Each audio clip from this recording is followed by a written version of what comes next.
আসসালামু আলাইকুম। পাকিস্তান সুপার লিগের আরও একটি হাই ভোল্টেজ ম্যাচে আপনাদের সবাইকে স্বাগতম।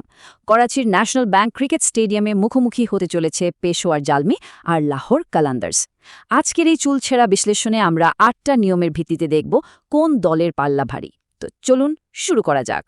একদিকে আছে বাবর আজমের নেতৃত্বে রীতিমতো উড়তে থাকা পেশোয়ার জালমি, আর অন্যদিকে শাহিন আফ্রিদির নেতৃত্বে হ্যাট্রিক চ্যাম্পিয়ন লাহোর কালেন্ডার্স।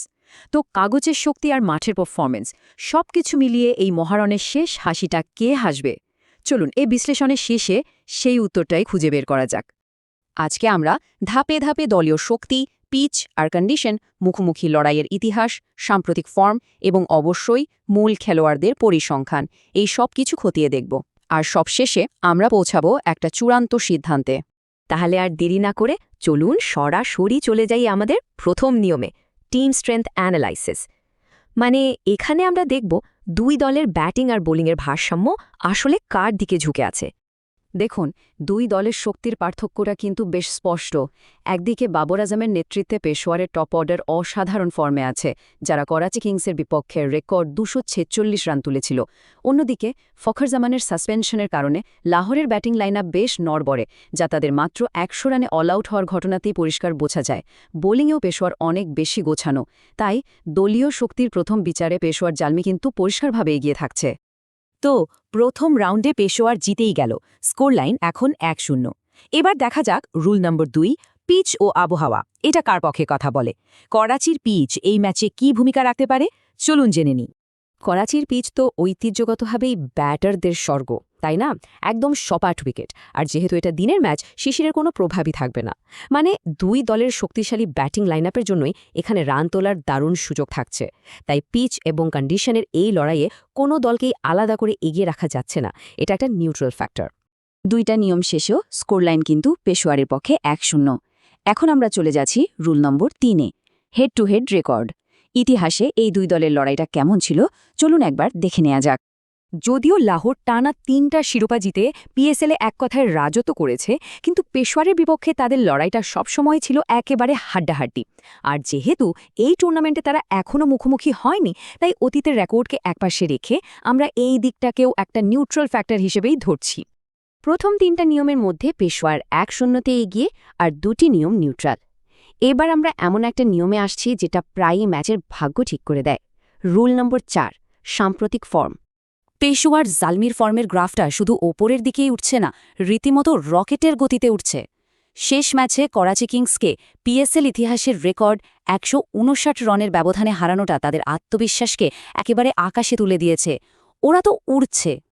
আর লাহোর কালান্দার্সের অবস্থা ঠিক তার উল্টো। ওরা টানা ২টো ম্যাচ হেরে বেশ চাপে আছে। বিশেষ করে ইসলামাবাদ ইউনাইটেডের বিপক্ষে মাত্র ১০০ রানে গুটিয়ে যাওয়াটা তাদের ব্যাটিংয়ের দুর্বলতাকে চোখে আঙুল দিয়ে দেখিয়ে দিয়েছে। আর লাহোরের এই খারাপ ফর্মের পিছনে সবচেয়ে বড় কারণ হল তাদের তারকা ওপেনার ফখর জামানের সাসপেনশন। তার না থাকাটা লাহোরের ব্যাটিং লাইনআপকে মারাত্মকভাবে দুর্বল করে দিয়েছে। সুতরাং সাম্প্রতিক ফর্মের এই রুলে পেশোয়ার জালমি বিশাল ব্যবধানে বিজয়ী। ৪টা নিয়ম শেষে পেশোয়ার এখন ২-০ ব্যবধানে এগিয়ে। এখন রুল নাম্বার ৫-এ আমরা উভয় দলের সেই সব খেলোয়াড়ের দিকে নজর দেব যারা একাই কিন্তু ম্যাচের মোড় ঘুরিয়ে দিতে পারেন।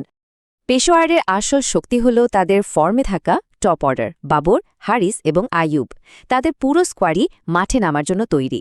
অন্যদিকে লাহোরের মোহাম্মদ নাইম এবং সিকান্দার রাজা ফর্মে থাকলেও ফখর জামানের অনুপস্থিতি একটা অপূরণীয় ক্ষতি। তাই মূল খেলোয়াড়দের এই লড়াইয়েও পেশোয়ারই পরিষ্কারভাবে এগিয়ে থাকছে।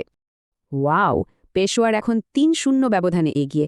এবার আসি রুল নম্বর ৬-এ, যেখানে আমরা পরিসংখ্যান আর ডেটা নিয়ে কথা বলবো, কারণ সংখ্যা তো আর মিথ্যে বলে না, তাই না? চলুন দেখি ডেটা কি বলছে। পরিসংখ্যানের দিকে যদি তাকান, টুর্নামেন্টের সর্বোচ্চ স্কোর, রিসেন্ট জয়ের ধারা এবং ডেট ওভারে ব্যাটিং সবকিছুতেই পেশোয়ারের দাপট। লাহোরের ১০০ রানে অল আউট হওয়ার বিপরীতে পেশোয়ারের ব্যাটিং শক্তি প্রায় অপ্রতিরোধ্য। তাই পরিসংখ্যানও কিন্তু পেশোয়ারের পক্ষেই কথা বলছে। শুধু এই গ্রাফটার দিকে একবার তাকান, দুই দলের সর্বোচ্চ স্কোরের পার্থক্যটা একেবারে চোখে পড়ার মতো। পেশোয়ারের ২৪৬ রানের পাহাড় প্রমাণ করে তাদের ব্যাটিং কতটা বিধ্বংসী হতে পারে। লাহোরের সর্বোচ্চ স্কোরের চেয়ে এটা অনেক অনেক বেশি। ব্যাটিং শক্তিতে কে এগিয়ে তা এই একটা ছবি কিন্তু স্পষ্ট করে দেয়। পরিসংখ্যানের রাউন্ডও জিতে পেশোয়ার এখন 4-0-তে এগিয়ে একতরফাভাবে এগিয়ে যাচ্ছে ওরা। এবার রুল নাম্বার 7, যেখানে আমরা দেখব টস এবং কৌশলগত সিদ্ধান্ত এই ম্যাচে কতটা প্রভাব ফেলবে। এমন একটা ব্যাটিং বান্ধব উইকেটে দুই দলেই টস জিতে প্রথমে ব্যাট করতে চাইবে, এটা নিশ্চিত। কিন্তু কৌশলগত দিক থেকে বাবর আজমের নেতৃত্বে পেশোয়ার অনেক বেশি স্থিতিশীল। বাবর একজন শান্ত ও কৌশলী অধিনায়ক। অন্যদিকে শাহিন আফ্রিদি চাপের মধ্যে আছেন এবং ফখারের অনুপস্থিতি তার দলের কৌশল সাজানোর সুযোগকে একদম সীমিত করে দিয়েছে। তাই কৌশলগত দিক থেকেও পেশোয়ারের হাতেই নিয়ন্ত্রণ থাকছে। পেশোয়ারই এখন 5-0-তে এগিয়ে। অবিশ্বাস্য। এবার আমাদের বিশ্লেষণের শেষ এবং সম্ভবত সবচেয়ে গুরুত্বপূর্ণ নিয়ম, রুল নাম্বার 8, সাইকোলজিক্যাল এজ বা মানসিক শক্তি। কারণ ক্রিকেট শুধু ব্যাট বলের খেলা নয়, এটা একটা মাইন্ড গেমও বটে। এই স্লাইডটাই পুরো ম্যাচের সারসংক্ষেপ বলে দিচ্ছে। পেশোয়ারের মনোবল আকাশচুম্বী, ড্রেসিং রুমে ভরপুর আত্মবিশ্বাস, আর অন্যদিকে লাহোর টানা হারে হতাশ এবং তাদের শিবিরে শৃঙ্খলাজনিত সমস্যা নিয়েও গুঞ্জন শোনা যাচ্ছে। লাহোরের জন্য এটা একটা মাস্ট উইন ম্যাচ, যা তাদের ওপর বাড়তি চাপ তৈরি করছে। মানসিক এই লড়াইয়ে পেশোয়ার জালমি এক কথায় অপ্রতিদ্বন্দ্বী। তাহলে আমাদের 8টি নিয়মের বিশ্লেষণ শেষ। চূড়ান্ত স্কোরকার্ডটা দেখুন। 8টি নিয়মের মধ্যে 6টিতেই পেশোয়ার জালমি জিতেছে, আর 2টি নিয়ম ছিল নিউট্রাল। লাহোর কালান্দাজ একটা নিয়মেও পরিষ্কারভাবে জিততে পারেনি। এই স্কোরকার্ড একটা দিকেই কিন্তু জোরালোভাবে ইঙ্গিত দিচ্ছে। আমাদের পুঙ্খানুপুঙ্খ বিশ্লেষণ এবং সমস্ত ডেটা বিবেচনা করে এই ম্যাচের জন্য আমাদের ভবিষ্যৎবাণী হল পেশাওয়ার জালমি। পেশোয়ারের আকাশছোঁয়া মোমেন্টাম, শক্তিশালী স্কোয়াড আর লাহোরের আত্মবিশ্বাসের ঘাটতি, এই সব কিছুই তাদের পরিষ্কার ফেভারেট বানাচ্ছে। তবে হ্যাঁ, একটা কথা কিন্তু মনে রাখতেই হবে, ক্রিকেট মাঠে যে কোনো কিছুই সম্ভব। আপনাদের কি মনে হচ্ছে কে জিতবে? কমেন্টে জানাতে ভুলবেন না। আজকের বিশ্লেষণ ভালো লাগলে চ্যানেলটি সাবস্ক্রাইব করে আমাদের সাথেই থাকুন। আল্লাহ হাফেজ।